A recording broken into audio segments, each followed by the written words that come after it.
धम्मं शरणं गच्छामि संघं शरणं गच्छामि धम्मं शरणं गच्छामि संघं शरणं गच्छामि धम्मं शरणं गच्छामि बुद्धं धम्मं शरणं गच्छामि बुद्धं शरणं गच्छामि धम्मं शरणं गच्छामि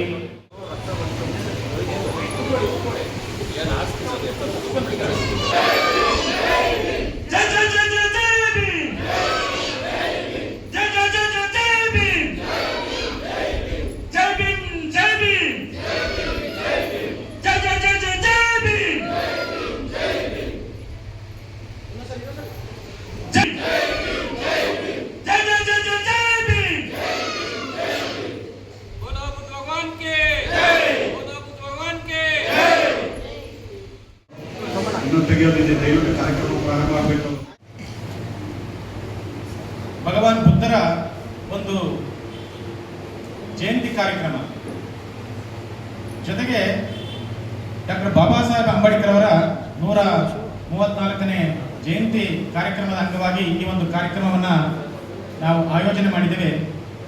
ಈ ಕಾರ್ಯಕ್ರಮಕ್ಕೆ ಆಗಮಿಸಿದಂಥ ಎಲ್ಲ ಆತ್ಮೀಯ ಬಂಧುಗಳಿಗೂ ಕೂಡ ಆತ್ಮೀಯ ಅಭಿನಂದನೆಗಳನ್ನು ಸಲ್ಲಿಸಲಿಕ್ಕೆ ನಾನು ಇಷ್ಟಪಡ್ತೀನಿ. ಸ್ನೇಹಿತರೆ, ಇಲ್ಲಿ ಬಹಳ ಮುಖ್ಯವಾಗಿರ್ತಕ್ಕಂಥ ಒಂದು 2 ವಿಚಾರಗಳನ್ನು ನಾನು ಹೇಳೋದಕ್ಕೆ ಬಯಸ್ತೀನಿ. ಯಾತಕ್ಕೋಸ್ಕರ ನಾವು ಭಗವಾನ್ ಬುದ್ಧರನ್ನ ನಾವು ನೆನೆಯಬೇಕು ಅಂತಕ್ಕಂಥದ್ದು. 6ನೇ ಶತಮಾನದಲ್ಲಿ ಭಗವಾನ್ ಬುದ್ಧರು ಏನು ಈ ಭಾರತ ದೇಶದಲ್ಲಿ ಜನಿಸ್ತಾರೆ, ಜೊತೆಗೆ ಅವರು ನಡೆದು ಬಂದಂತ ಹಾರಿ ಒಬ್ಬ ರಾಜಮನೆತನದಲ್ಲಿ ಹುಟ್ಟಿ ಅವರು ಕಂಡಂತ ಕನಸುಗಳು ಏನಪ್ಪಾ ಅಂತಂದ್ರೆ, ಮನುಷ್ಯ ಯಾಕೆ ಇಷ್ಟು ದುಃಖದಲ್ಲಿ ಜೀವನವನ್ನ ಕಾಣ್ತಾ ಇದ್ದಾನೆ, ಯಾಕೆ ಮನುಷ್ಯನಿಗೆ ಸಾವು ನೋವುಗಳು ಬರ್ತವೆ, ಕಷ್ಟಗಳು ಯಾಕೆ ಬರ್ತವೆ ಅನ್ನೋದ್ರ ಬಗ್ಗೆ ಬಹಳ ವಿಶೇಷವಾಗಿರ್ತಕ್ಕಂಥ ಒಂದು ಸಂಶೋಧನೆ ಮಾಡ್ತಾರೆ. ಸಂಶೋಧನೆ ಏನಪ್ಪಾ ಅಂತ ಹೇಳಿದ್ರೆ, ಅವರ ಜೀವನದಲ್ಲಿ ನಡೆತಕ್ಕಂಥ ಅನೇಕ ಉದಾಹರಣೆಗಳು,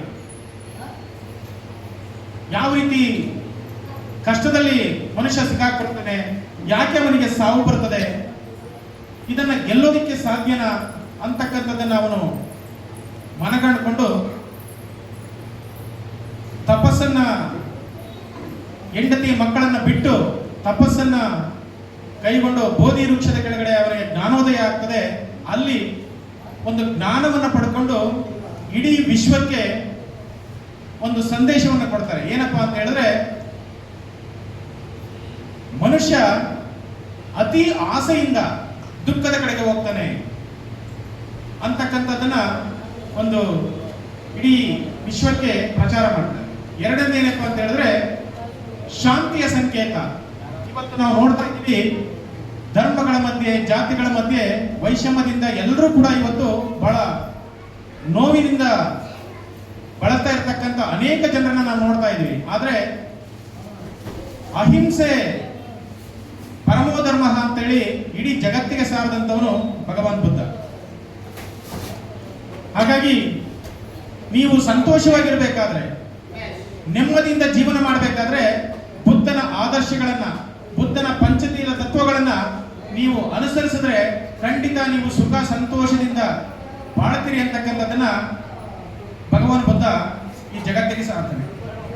ಕೆಲಸವನ್ನ ನಮ್ಮ ಸಂವಿಧಾನ ಮುಖೇನ ಎಲ್ಲ ಜಾತಿಯ ವರ್ಗದ ಜನತೆಗೆ ಹಂಚಿದರೆ ಸ್ನೇಹಿತರೆ, ಅದು ಸಾವಿರಾರು ವರ್ಷಗಳ ಹಿಂದೆ ನಮಗೆ ಆ ಒಂದು ಅವಕಾಶ ಇರಲಿಲ್ಲ.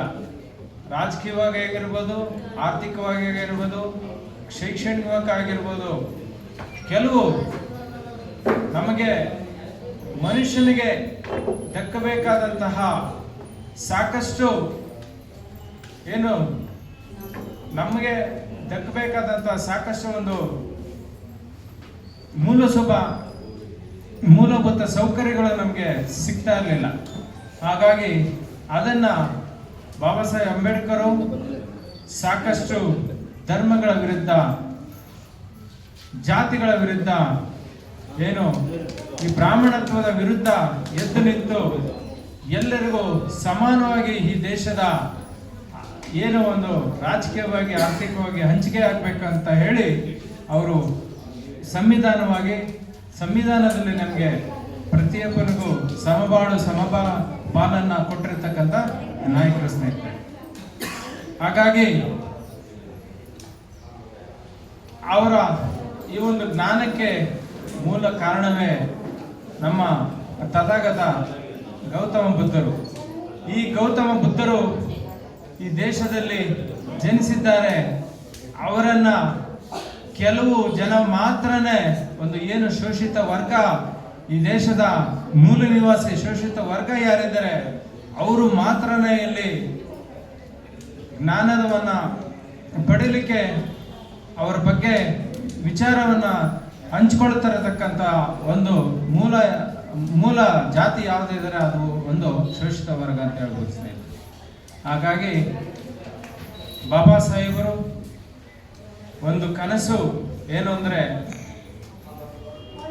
ನನ್ನ ಸಂವಿಧಾನವನ್ನ ಕೇವಲ 10 ವರ್ಷಗಳ ಕಾಲ ಸರಿಯಾಗಿ ಜಾರಿ ಮಾಡಿದ್ದೇ ಆಗಿದ್ದಲ್ಲಿ ಇಲ್ಲಿ ನಮ್ಮ ದೇಶದಲ್ಲಿ ಮೂಲಭೂತವಾಗಿ ಪ್ರತಿಯೊಬ್ಬರಿಗೂ ಸಹ ಆರ್ಥಿಕವಾಗಿ, ಶೈಕ್ಷಣಿಕವಾಗಿ ಸಮಾನತೆಯನ್ನ ಸಿಕ್ಕತಕ್ಕಂಥ ಅವಕಾಶಗಳನ್ನು ಸಂವಿಧಾನದಲ್ಲಿ ಕೊಟ್ಟಿದ್ದಾನೆ.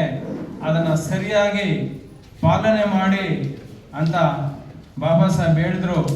ಆದರೆ ವಿಪರ್ಯಾಸ ಏನಂದ್ರೆ 75 ವರ್ಷಗಳ ಅದನ್ನು ಮಾಡಿದಾಗ ಎಲ್ಲ ಒಂದು ಕಡೆ ನಮಗೆ ಅಸ್ಪೃಶ್ಯತೆಯನ್ನ ಈ ಒಂದು ಸರ್ಕಾರಗಳು ಉಳ್ಳವರು ಏನು ಅಧಿಕಾರ ವರ್ಗ ಇವತ್ತು ನಮ್ಮನ್ನ ಕೆಳಮಟ್ಟಕ್ಕೆ ತಗೊಂಡೋಗಿ ಇಡ್ತಾ ಇದೆ ಸ್ನೇಹಿತರೆ. ಕಾರಣ ಏನು ಅಂದ್ರೆ, ವಲಯ ಅಂತ ಸೇರಿಸಿ ಅಂತ ನಾವೇ ಮಾಧ್ಯಮಗಳ ಮುಖಾಂತರವಾಗಿ ನಾವು ಸುಮಾರು ಜನಕ್ಕೆ ಅಂತ ಹೇಳಿದ್ವಿ. ವಲಯ ಅಥವಾ ದಲಿತ ಅದು ಒಂದು ಸಾಮಾನ್ಯಾರ್ಥಕವಾದಂಥ ಪದ. ಹಾಗಾಗಿ ಏನು ಮೀಸಲಾತಿ ಇದೆಯಲ್ಲ, ನಿಮಗೆ 1 kg ಹಣ್ಣನ್ನು ಕೊಟ್ಟಿದ್ದಾರೆ, ಹಣ್ಣನ್ನು ಸಮಾಗಿ ಹಂಚ್ಕೊಳ್ಳಿ ಅಂತ ಹೇಳಿಲ್ಲ ಅವರು. ಆದರೆ ಹಣ್ಣನ್ನು ಭಾಗಗಳು ಮಾಡಿ ನಿಮಗೆ ಸಿಕ್ಕೋದು 1 ಹಣ್ಣು, ನಿಮಗೆ ಸಿಕ್ಕೋದು 2 ಹಣ್ಣು, ನಿಮ್ಗೆ ಸಿಕ್ಕೋದು ಅದರಲ್ಲಿ ಅರ್ಧನೇ ಅಂತ ಹೇಳಿ ಇವತ್ತು ಈ ರೀತಿಯಾದಂಥ ಗೊಂದಲವನ್ನು ಆಗ್ತಾ ಇದೆ. ಇದರ ಒಂದು ಹುನ್ನಾರ ಏನು ಅಂದರೆ, ಯಾವುದೇ ರಾಜಕೀಯ ವರ್ಗ, ಅಧಿಕಾರ ವರ್ಗ ಇವತ್ತು ಏನಾಗ್ತಾ ಇದೆ ಅಂದರೆ ತುಳಿಯುವಂಥ ಕೆಲಸಕ್ಕೆ ಕೈ ಹಾಕಿದರೆ ಸ್ನೇಹಿತರೆ. ಹಾಗಾಗಿ ನಾವು ಮುಂದಿನ ದಿನಗಳಲ್ಲಿ ನಾವು ಸಾಕಷ್ಟು ನಾವು ಏನಂದರೆ ಅಟ್ರಾಸಿಟಿ ಕೇಸ್ಗಳಾಗಬಾರ್ದು, ನಮ್ಮ ಮೇಲೆ ದೌರ್ಜನ್ಯಗಳಾಗಬಾರ್ದು. ದೇವಸ್ಥಾನಕ್ಕೆ ಬಿಡಿ ಅಂದರೆ ಕೂಡ ಮೊನ್ನೆ ಕೂಡ ನಾನು ಯಾವುದೋ ಒಂದು TV ಚಾನಲಲ್ಲಿ ಕಂಡೆ ಸ್ನೇಹಿತರೆ, ಒಬ್ಬನ ದೇವಸ್ಥಾನದೊಳಗೆ ಬಿಟ್ಟಿಲ್ಲ. ಇಂಥ ಒಂದು ಸನ್ನಿವೇಶಗಳಾಗ್ತಾ ಇದೆ. ಈ ಜಾತಿ ಜನಗಣತಿ ಆಧಾರದ ಮುಖೇನ ಏನಾದರೂ ಪರಿಶಿಷ್ಟ ಜಾತಿ ವರ್ಗಕ್ಕೆ ಸೇರಿದಂತಹ ಜನತೆಗೆ ಒಂದು ಏನು ಸರ್ಟಿಫಿಕೇಟ್ ಏನಾದರೂ ವಲಯ ಅಂತ ಏನಾದರೂ ಸೇರಿದ್ರೆ ನಿನ್ನ ವಲಯ ಅಂತ ಬೈಯೋದ್ರಲ್ಲಿ ತಪ್ಪೇನಿಲ್ಲ ಅಂತ ಒಂದು ಅರ್ಥ ಆಗುತ್ತೆ. ಅಲ್ಲಿಗೆ ನಮ್ಮನ್ನ ಇನ್ನೂ ಕೀಳು ಮಟ್ಟದಲ್ಲಿ ಇಡತಕ್ಕಂಥ ಸಂಸ್ಕೃತಿ ಈ ದೇಶದಲ್ಲಿ ಇನ್ನೂ ಇದೆ ಸ್ನೇಹಿತರೆ.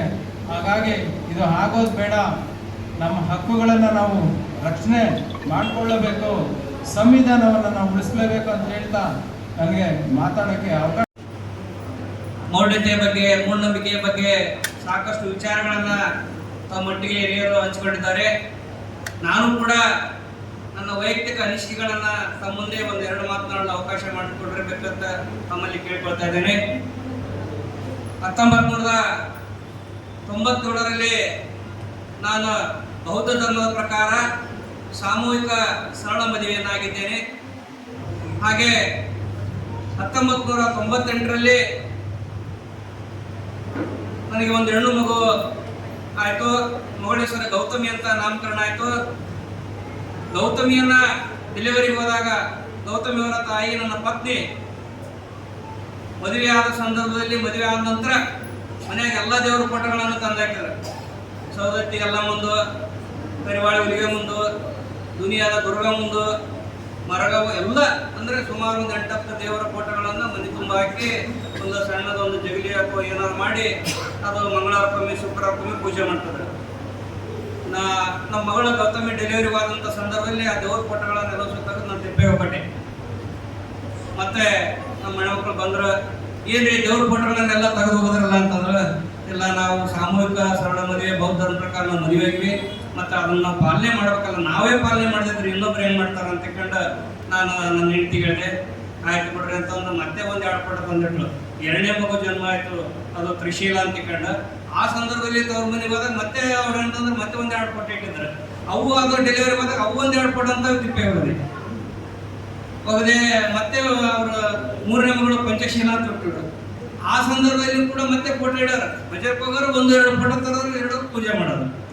ಅದನ್ನು ಕೂಡ ಫೋಟೋ ತೆಗೆದು ತಿಪ್ಪೆ ಹೋಗದೆ ಆಮೇಲೆ ಬಂದ್ರೆ 3 ಮಕ್ಕಳು ಜನ್ಮ ಕೊಟ್ಟಿಂದ ಲಾಸ್ಟಿಗೆ ಬಂದ್ರು, ಏನ್ರಿ ನಾ ಬಜಾರ್ಗೆ ಹೋದಾಗೆಲ್ಲ ಒಂದೊಂದು ಫೋಟೋಗಳು ಹಾರಗಳು ತರೋದು, ಅಮಾವಾಸ್ಯೆ ಮನೆಗೆ ಪೂಜೆ ಮಾಡೋದು ಇವೆಲ್ಲ ನಾನು ಮಾಡ್ತೀನಿ. ನಾ ತವ್ರ ಮನೆಗೆ ಹೋದಾಗೆಲ್ಲ ನಾನು ತಿಪ್ಪೆ ಹೋಗ್ಬಿಡ್ತೀನಿ, ತರದೇ ಬೇಡ ಅಂದ್ರೆ ಫೋಟೋ ತರದೇ ಬೇಡ, ಅವ್ನು ಮಾಡೋದೇ ಬೇಡ, ತಿಪ್ಪೆ ಒಗೆಯೋದು ಬೇಡ, ಏನು ಬೇಡ.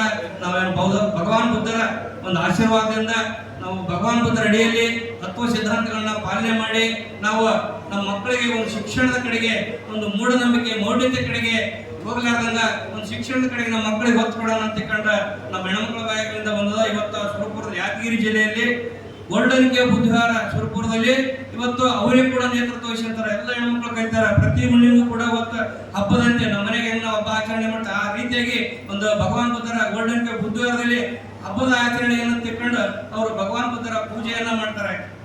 ಹಾಗಾಗಿ ಮೊಟ್ಟ ಮೊದಲಾಗಿ ಹೆಣ್ಮಕ್ಳು ತಾವು ಅರ್ಥ ಮಾಡ್ಕೊಳ್ಬೇಕು ತಾಯಿಯಂದ್ರೆ, ಯಾಕಂದ್ರೆ ಮನೆಯಲ್ಲಿ ಮಕ್ಕಳನ್ನ ಬೆಳೆಸೋದು, ಮಕ್ಕಳಿಗೆ ಪಾಠವನ್ನು ಹೇಳೋರು ಮೊದಲನೇ ತಾಯಿ ನೀವು. ಹಾಗಾಗಿ ನಾವು ಯಾವತ್ತೂ ನಮ್ಮ ಮಕ್ಕಳಿಗೆ ಏನ್ ಕಲಿಸ್ಬೇಕು, ಮೂಢನಂಬಿಕೆ ಮೌಢ್ಯತೆ ನಾವು ಮಾಡದೇ ಇದ್ರೆ ನಮ್ಮ ಮಕ್ಕಳು ಮಾಡಕ್ ಬರಲ್ಲ. ಅದೇ ನೀವು ಏನಂತಂದ್ರೆ ದೇವ್ರಿಗೆ ಹೋಗ್ತೀರಿ, ದೇವ್ರಿಗೆ ಹೋಗ್ತಾರೆ ಏನ್ ಕಲ್ಸಂತ ಹೇಳ್ರಿ, ನಾವು ಇಲ್ಲಿಂದ ಯಾವ್ದೋ ದೇವ್ರಿಗೆ ಮುಡಿ ಕಟ್ತೀರಿ, ಮುಡಿ ಕಟ್ಟಿದ ರೊಕ್ಕ ರೂಪಾಯಿ ಎಲ್ಲ ತೆಗೆದಿಡ್ತೀರಿ, ಹೋಗಿ ದೇವ್ರಿಗೆ ಏನಾದ್ರು ಒಕ್ಕಟ್ಟು ಬರ್ತೀರಿ, ಕೊಟ್ಟು ಬರ್ತೀರಿ.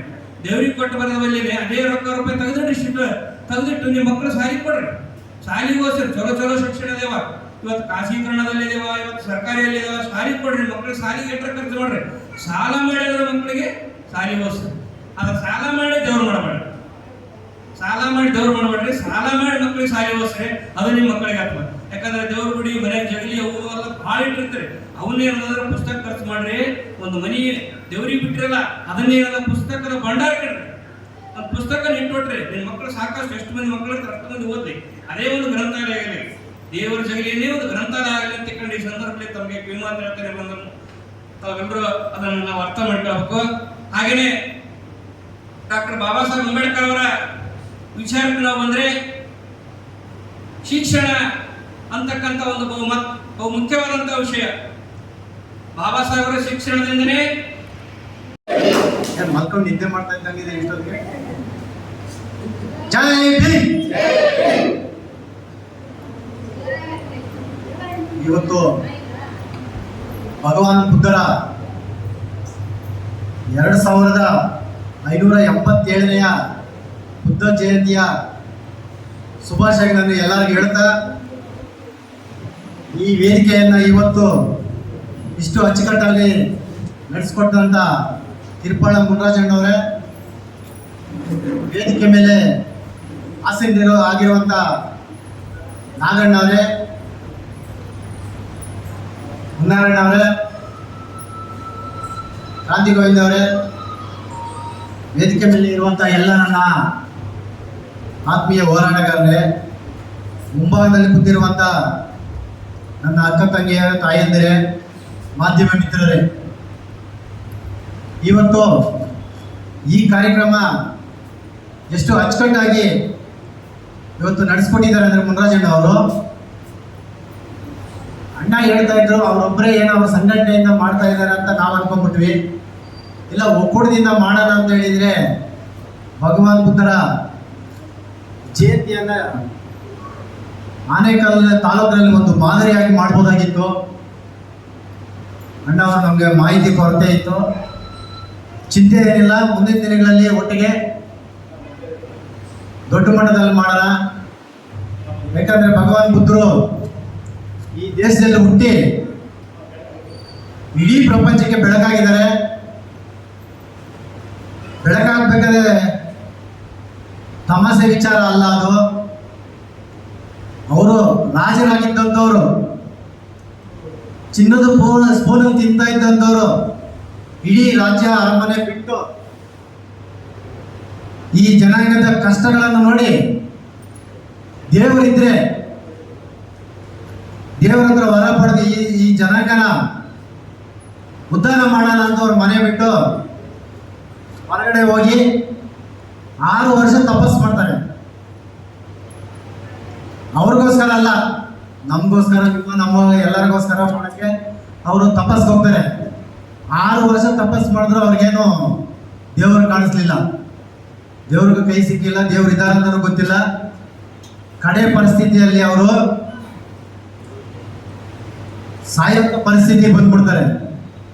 ಮೂಳೆ ಮಾಂಸ ಎಲ್ಲ ಅಂಟ್ಕೊಂಡ್ಬಿಟ್ಟು ಇನ್ನೊಂದು ಸ್ವಲ್ಪ ಹೊತ್ತಲ್ಲಿ ಸಾಯೋಂಥ ಇದ್ದಂಥ ಸಂದರ್ಭದಲ್ಲಿ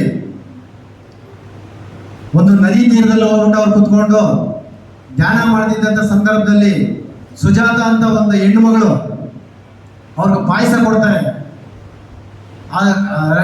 ಅರಳಿಕಟ್ಟೆಗೆ ಪೂಜೆ ಮಾಡಿ ಆ ಪ್ರಸಾದ ಕೊಟ್ಟಾಗ ಆ ಪ್ರಸಾದ ತಿಂದು ಜ್ಞಾನೋದಯ ಆಗ್ತದೆ. ನಾನು ಜೀವಂತವಾಗಿರಬೇಕು, ನಾನು ಧ್ಯಾನ ಮಾಡ್ತಾ ಇದ್ರೆ ದೇವ್ರು ನಂಬ್ಕೊಂಡೋದ್ರೆ ನನಗೇನು ಸಿಗೋದಿಲ್ಲ. ಧ್ಯಾನ ಮಾಡಬೇಕು, ನನ್ನ ಮನಸ್ಸಿಗೆ ನನಗೆ ಒಳ್ಳೇದಾಗಬೇಕು, ಒಳ್ಳೆ ಜ್ಞಾನ ಬರಬೇಕಂತ ಮಾಡಬೇಕು. ಆದರೆ ನಾನು ಸ್ವಲ್ಪ ತಿನ್ನಬೇಕು, ನಾನು ಜೀವಂತವಾಗಿರಬೇಕು. ಈ ಕಷ್ಟಗಳಿಗೆ ದೇವರು ಯಾವುದೇ ಕಾರಣಕ್ಕೆ ಬಂದು ಭಾಗಿಯಾಗಲ್ಲ, ನಿಮ್ಗೆ ಅನುಕೂಲ ಆಗಲ್ಲ. ದೇವರ ಕಡೆಯಿಂದ ನಂಬ್ಕೊಂಡೋದ್ರೆ ನೀವೆಲ್ಲ ಯಾವ ಸ್ಥಿತಿಯಲ್ಲಿ ಇದ್ದೀರಾ ಅದೇ ಸ್ಥಿತಿಗಿಂತ ಇನ್ನ ಹೀನವಾಗಿರ್ತೀರ ಹೊರತು ಇನ್ನದ್ರಿಂದ ವೈಜ್ಞಾನಿಕ ಕಡೆ ಬರೋಕ್ಕಾಗಲ್ಲ ಅಂತ ಹೇಳಿ ಯಾವತ್ತು ಜ್ಞಾನೋದಯ ಆಗಿ ಅವರ ಜೊತೆಗೆ 5 ಜನನ ತಯಾರಿ ಮಾಡಿ ಬೌದ್ಧ ಭಿಕ್ಷುಗಳನ್ನು ಮಾಡಿ ಮತ್ತೆ ಅದ್ರ ಜೊತೆಗೆ ಇಡೀ ದೇಶ ಎಲ್ಲ ಸುತ್ತಕ್ಕೆ ಮೊದಲು 60 ಜನನ ಒಂದು ಟೀಮನ್ನು ಮಾಡಿ ಆ ಟೀಮ್ಗೆ ಅವರು ಬಂತೇಜಿಗಳು ಯಾವ್ಯಾವ ರೀತಿ ಇರಬೇಕಂತ ಎಲ್ಲ ಮಾಹಿತಿಯನ್ನು ಕೊಟ್ಟು ಅವರಿಗೆ ಅದೇ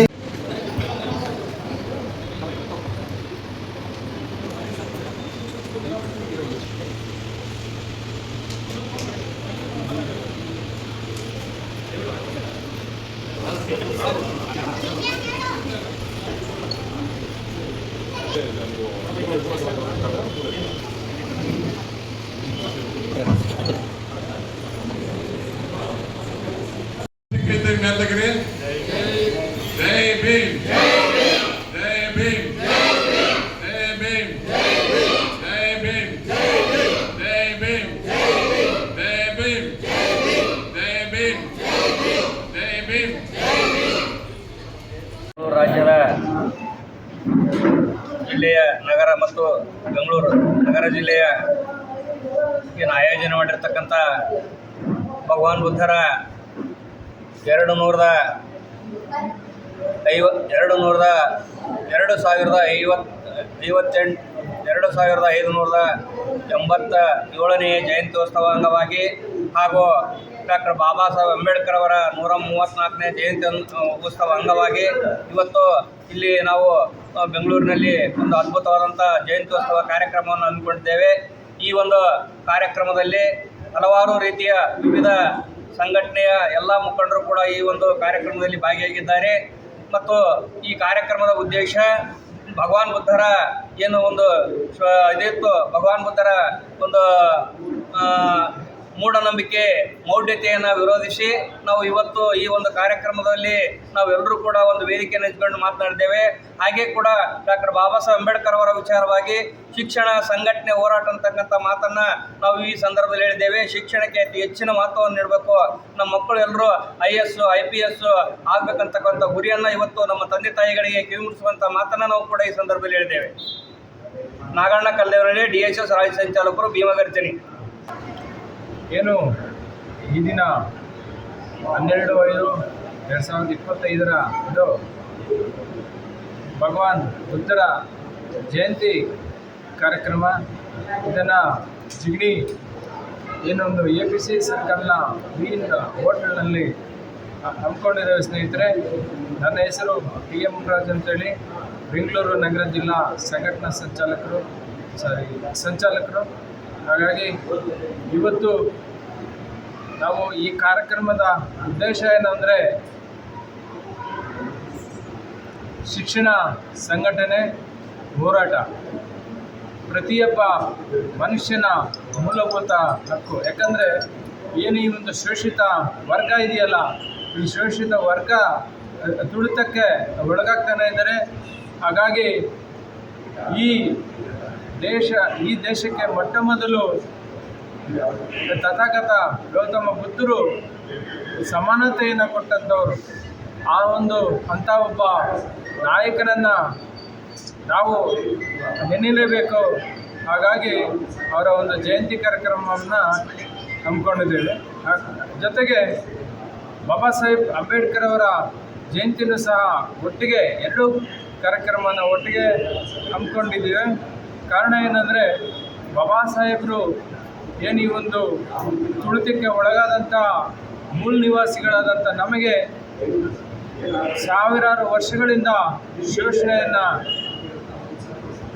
ಅನುಭವಿಸ್ತಾನೆ ಇದ್ದೀವಿ. ಹಾಗಾಗಿ ಕಾರಣ ಏನಂದರೆ, ಇಲ್ಲಿ ಇರತಕ್ಕಂಥ ಆಡಳಿತ ವರ್ಗ ಅಥವಾ ರಾಜಕೀಯ ವರ್ಗ ಇವರು ನಮ್ಮನ್ನು ಈಗಲೂ ಸಹ ಹೀನ ಸ್ಥಿತಿಗೆ ತಳ್ತಾನೆ ಇದ್ದಾರೆ. ಹಾಗಾಗಿ ನಾವು ಡಾಕ್ಟರ್ BR ಅಂಬೇಡ್ಕರ್ ಸಾಹೇಬರು ಕೊಟ್ಟಂಥ ಸಂವಿಧಾನ ಸರಿಯಾಗಿ ಜಾರಿ ಆಗಿದ್ದಲ್ಲಿ ಇಲ್ಲಿ ಬಡತನ ಅನ್ನೋದು ಇರ್ತಾ ಇರಲಿಲ್ಲ, ಇಲ್ಲಿ ಜಾತಿ ಅನ್ನೋದು ಇರ್ತಾ ಇರಲಿಲ್ಲ. ಹಾಗಾಗಿ ಒಂದು ಸಮಾನತೆಯನ್ನು ಬೇಕು ಅಂದರೆ, ಒಂದು ಸಮಾನವಾದ ಒಂದು ಹಕ್ಕುಗಳನ್ನು ನಾವು ಪಡಿಬೇಕಾದ್ರೆ ಹೋರಾಟನೇ ನಮಗೆ ಮುಖ್ಯ ಆಗಿದೆ. ಜೊತೆಗೆ ಈಗಲೂ ಸಹ ಈ ಒಂದು ಅಸ್ಪೃಶ್ಯತೆ ತಾಂಡವಾಡ್ತಾನೆ ಇದೆ. ಕೆಲವು ಭಾಗಗಳಲ್ಲಿ ಈಗಲೂ ಸಹ ದೇವಸ್ಥಾನಗಳಿಗೆ ಬಿಡ್ತಾ ಇಲ್ಲ. ಹಾಗಾಗಿ ನಮಗೆ ದೇವಸ್ಥಾನನೂ ಬೇಡ, ಆ ದೇವರು ಬೇಡ. ನಮಗೆ ಭಗವಾನ್ ಬುದ್ಧರೇ ನಮಗೆ ದೇವರು, ಬಾಬಾ ಸಾಹೇಬ್ ಅಂಬೇಡ್ಕರ್ ನಮಗೆ ವಿಶ್ವಜ್ಞಾನಿ. ಆ ಜ್ಞಾನವನ್ನು ಕೊಟ್ಟಂತಕ್ಕ ಮಹಾನಾಯಕರನ್ನು ನೆನೆಯೋದು ನಮ್ಮೆಲ್ಲರ ಒಂದು ಆದ್ಯ ಕರ್ತವ್ಯವಾಗಿದೆ. ಹಾಗಾಗಿ ಈ ದಿನ ನಾವು ಈ ಒಂದು ಕಾರ್ಯಕ್ರಮವನ್ನು ಮಾಡಿದ್ದು ಭಾಳಷ್ಟು ನನಗೆ ಸಂತೋಷವಾಗಿದೆ ಅಂತ ಹೇಳ್ತಾ, ಜೈ ಭೀಮ್, ಜೈ ಕನ್ನಡ. ಬೆಂಗಳೂರು ನಗರ ಜಿಲ್ಲಾ ಸಮಿತಿ, ಕರ್ನಾಟಕ ದಲಿತ ಸಂಘರ್ಷ ಸಮಿತಿ ಭೀಮಗರ್ಜನೆ ಇವತ್ತೊಂದು ಬುದ್ಧರ ಜಯಂತಿ ಕಾರ್ಯಕ್ರಮ, ಡಾಕ್ಟರ್ ಬಾಬಾ ಸಾಹೇಬ್ ಅಂಬೇಡ್ಕರ್ ಅವರ ಜಯಂತಿ ಕಾರ್ಯಕ್ರಮ ಇವತ್ತು ಆಯೋಜನೆ ಮಾಡಿ ಭಾಳ ಉತ್ತಮ ರೀತಿಯಲ್ಲಿ ಒಂದು ಕಾರ್ಯಕ್ರಮನ ಆಯೋಜನೆ ಮಾಡಿದಂಥ ಜಿಲ್ಲಾ ಸಮಿತಿಗೆ ನಾನು ಅಭಿನಂದನೆಗಳನ್ನು ಸಲ್ಲಿಸ್ತೀನಿ. ಹಾಗೆ ಈ ಕಾರ್ಯಕ್ರಮಕ್ಕೆ ಆಗಮಿಸಿ ಈ ಕಾರ್ಯಕ್ರಮವನ್ನು ಯಶಸ್ವಿಗೊಳಿಸಿದಂಥ ಎಲ್ಲ ಆತ್ಮೀಯ ಸಂಘಟನೆಯ ಹೋರಾಟದ ಬಂಧುಗಳಿಗೂ ಕೂಡ ನಾನು ಅಭಿನಂದನೆಗಳನ್ನು ಸಲ್ಲಿಸೋದ್ರ ಮುಖಾಂತರ, ಸ್ನೇಹಿತರೆ, ಡಾಕ್ಟರ್ ಬಾಬಾ ಸಾಹೇಬ್ ಅಂಬೇಡ್ಕರ್ ಅವರ ಒಂದು ವಿಚಾರಧಾರೆ ಏನಿದೆ, ಇದು ಭಗವಾನ್ ಬುದ್ಧರ ಆದರ್ಶ ಮತ್ತು ಅವರ ಒಂದು ತಾಳ್ಮೆ, ಅಹಿಂಸೆಯ ಆದಿಯಲ್ಲಿ ಬಂದಂಥ ಡಾಕ್ಟರ್ ಬಾಬಾ ಸಾಹೇಬ್ ಅಂಬೇಡ್ಕರ್ ಅವರ ಚಿಂತನೆಗಳು ಮತ್ತು ಆದರ್ಶಗಳು. ಈ ದೇಶದಲ್ಲಿ, ಭಾರತದಲ್ಲಿ ಅನೇಕ ಧರ್ಮ, ಜಾತಿ, ವರ್ಗಗಳು ಇದ್ದರೂ ಕೂಡ ಇವತ್ತು ಏನು ಅಸ್ಪೃಶ್ಯತೆ, ಅಧರ್ಮ ನೀತಿಗಳು ತಾಂಡವವಾಡ್ತಾ ಇದೆ. ಆದರೆ ಒಂದು ಸಂದೇಶ ಏನಪ್ಪ ಅಂತ ಹೇಳಿದ್ರೆ, ಬುದ್ಧರ ಹುಟ್ಟಿದಂಥ ನಾಡಲ್ಲಿ ಇವತ್ತು ಶಾಂತಿ ಪಾಲನೆ ಆಗಬೇಕು, ಪ್ರತಿಯೊಬ್ಬರೂ ಕೂಡ ಸಮಾನರು ಅಂತಕ್ಕಂಥ ದೃಷ್ಟಿಕೋನ ಇದ್ದರೆ ಮಾತ್ರ ಎಲ್ಲರೂ ಕೂಡ ನೆಮ್ಮದಿಯಿಂದ ಜೀವನ ಮಾಡೋದಕ್ಕೆ ಸಾಧ್ಯ ಆಗ್ತದೆ. ಹಾಗಾಗಿ ಭಾರತದಲ್ಲಿ ಬುದ್ಧನ ಸಿದ್ಧಾಂತ, ಆದರ್ಶಗಳನ್ನು ಮೈಗೂಡಿಸ್ಕೊಳ್ಬೇಕು ಅಂತಕ್ಕಂಥದ್ದನ್ನು ನಾನು ಈ ಸಂದರ್ಭದಲ್ಲಿ ಹೇಳೋದಕ್ಕೆ ಬಯಸ್ತೀನಿ. ಯಾಕೆಂದರೆ ಅನೇಕ ದೇಶಗಳಲ್ಲಿ ಇವತ್ತು ಅಶಾಂತಿಯನ್ನು ತುಂಬಿದೆ. ಇದೆಲ್ಲ ಕೂಡ ಹೋಗಲಾಡಿಸ್ಬೇಕಾದ್ರೆ ಅಹಿಂಸಾ ಮಾರ್ಗ ಮತ್ತು ಧರ್ಮ ಎಲ್ಲರಿಗೂ ಕೂಡ ಒಂದು ವಿಶೇಷವಾಗಿರತಕ್ಕಂಥ ಒಂದು ಸ್ಥಾನಮಾನವನ್ನು ಕಲ್ಪಿಸಿಕೊಟ್ಟಿದೆ. ಆದರೆ ಅದನ್ನು ಮರೆತು ಇವತ್ತು ಅನೇಕ ಧರ್ಮಗಳ ಜಾತಿಗಳ ಒಂದು ವಿಷ ಕೋಮುವಾದ ಸೃಷ್ಟಿ ಮಾಡಿರ್ತಕ್ಕಂಥ ಭಾರತದಲ್ಲಿ ಬುದ್ಧನ ಮಾರ್ಗದರ್ಶನ, ಪಂಚಶೀಲ ತತ್ವಗಳು ಆದರ್ಶವಾಗಬೇಕಾಗಿದೆ. ಆ ಬುದ್ಧನ ಆದರ್ಶಗಳನ್ನು ನಾವೆಲ್ಲರೂ ಕೂಡ ಮೈಗೂಡಿಸ್ಕೊಳ್ಬೇಕಾಗಿದೆ. ಹಾಗಾಗಿ ನಾವೆಲ್ಲರೂ ಕೂಡ ಶಾಂತಿಯ ಸಂದೇಶ ಏನಪ್ಪ ಬುದ್ಧರ ಪಾಲನೆ ಮಾಡಲೇಬೇಕಾಗ್ತದೆ. ಇವತ್ತು ವಿದ್ಯೆಗೆ ಮಹತ್ವವನ್ನು ಕೊಡಬೇಕಾಗ್ತದೆ. ವಿಚಾರಗಳಿಗೆ ಮಹತ್ವವನ್ನು ಕೊಡಬೇಕಾಗ್ತದೆ. ಎಲ್ಲರೂ ಜಾತಿ ಧರ್ಮಗಳನ್ನು ಬಿಟ್ಟು ಭಾರತವನ್ನು ಕಟ್ಟುವಂಥ ಕೆಲಸ ಮಾಡಬೇಕಾಗ್ತದೆ. ಹಾಗಾಗಿ ಜಾತಿ ಬಿಟ್ಟು ದೇಶ ಕಟ್ಟು ಅಂತಕ್ಕಂಥ ಒಂದು ಸಂದೇಶನ ಕೊಡೋದ್ರ ಮುಖಾಂತರ ಇವತ್ತು ಕಾರ್ಯಕ್ರಮವನ್ನು ಆಯೋಜನೆ ಮಾಡಿದಂಥ ಎಲ್ರಿಗೂ ಕೂಡ ಅಭಿನಂದನೆ ಸಲ್ಲಿಸೋದ್ರ ಮುಖಾಂತರ ಯಾರಿಗೆ ಇವತ್ತು ಒಂದು ಜವಾಬ್ದಾರಿಯನ್ನು ನಮ್ಮ ಸಂಘಟನೆಯಿಂದ ಕೊಟ್ಟಿದೆ ಅವರೆಲ್ಲರೂ ಕೂಡ ಪ್ರಾಮಾಣಿಕವಾಗಿ ಸಂಘಟನೆ ಕಾರ್ಯಕ್ರಮದಲ್ಲಿ ತೊಡಗಿಸ್ಕೊಂಡು ಕರ್ನಾಟಕ ದಲಿತ ಸಂಘರ್ಷ ಸಮಿತಿ ಭೀಮಗರ್ಜನೆ ಒಂದು ಪ್ರಾಮಾಣಿಕವಾದ ಸಂಘಟನೆ ಇದೆ, ಒಂದು ಪ್ರಾಮಾಣಿಕವಾದ ಹೋರಾಟಗಳನ್ನು ಕೈಗೆತ್ತಿಕೊಳ್ತಾ ಇದೆ, ಒಂದು ನ್ಯಾಯಬದ್ಧವಾದ ಒಂದು ಸಂಘಟನೆ ಆಗಿದೆ. ಹಾಗಾಗಿ ಎಲ್ಲರೂ ಕೂಡ ನ್ಯಾಯಬದ್ಧವಾದ ಒಂದು ಹೋರಾಟಕ್ಕೆ ನಮ್ಮೆಲ್ಲರ ಜೊತೆ ಸಹಕಾರ ಮಾಡಬೇಕು ಅಂತಕ್ಕಂಥ ಕೇಳ್ಕೊಳ್ತಾ ನಿಮಗೆ ಜವಾಬ್ದಾರಿ ಹೆಚ್ಚಿಗೆ ಕೊಟ್ಟಿದ್ದೀವಿ. ಇನ್ನು ಮುಂದಿನ ದಿನಗಳಲ್ಲಿ ಏನು ಹೋರಾಟದ ಮುಖಾಂತರ ಪ್ರಾಮಾಣಿಕ ಪ್ರಯತ್ನ ಮಾಡಿ ಸಂಘಟನೆ ಒಂದು ಗಟ್ಟಿಗೊಳಿಸುವಂಥ ಕಾರ್ಯಕ್ರಮ ಮಾಡೋಣ. ನಮಗೆಲ್ಲರೂ ಕೂಡ ವಿದ್ಯೆ ಜೊತೆಗೆ ಬುದ್ಧನ ಆದರ್ಶಗಳನ್ನು ಪಾಲನೆ ಮಾಡೋಣ ಅಂತಕ್ಕಂಥ ಒಂದು ವಿಚಾರವನ್ನು ಹೇಳ್ತಾ ಬಾಬಾ ಸಾಹೇಬರ ಒಂದು ವಿಚಾರಗಳನ್ನು ಮೈಗೂಡಿಸೋದ್ರ ಮುಖಾಂತರ ಅವರ ಸಿದ್ಧಾಂತಗಳನ್ನು ಪಾಲನೆ ಮಾಡೋದ್ರ ಮುಖಾಂತರ ನಾವು ದೊಡ್ಡ ಮಟ್ಟದ ಒಂದು ಆದರ್ಶವನ್ನು ಜಗತ್ತಿಗೆ ನಮ್ಮ ದೇಶಕ್ಕೆ ಕೊಡೋಣ ಅಂತಕ್ಕಂಥ ಮಾತನ್ನು ಹೇಳ್ತಾ ನನ್ನ ಮಾತನ್ನು ಮುಗಿಸ್ತೇನೆ. ನನ್ನ ಹೆಸರು ಎ ಮುನಿರಾಜು ದ್ಯಾವಸಂದ್ರ, ಕರ್ನಾಟಕ ದಲಿತ ಸಂಘರ್ಷ ಸಮಿತಿ ಭೀಮಗರ್ಜನೆ ರಾಜ್ಯ ಸಂಘಟನಾ ಸಂಚಾಲಕರು.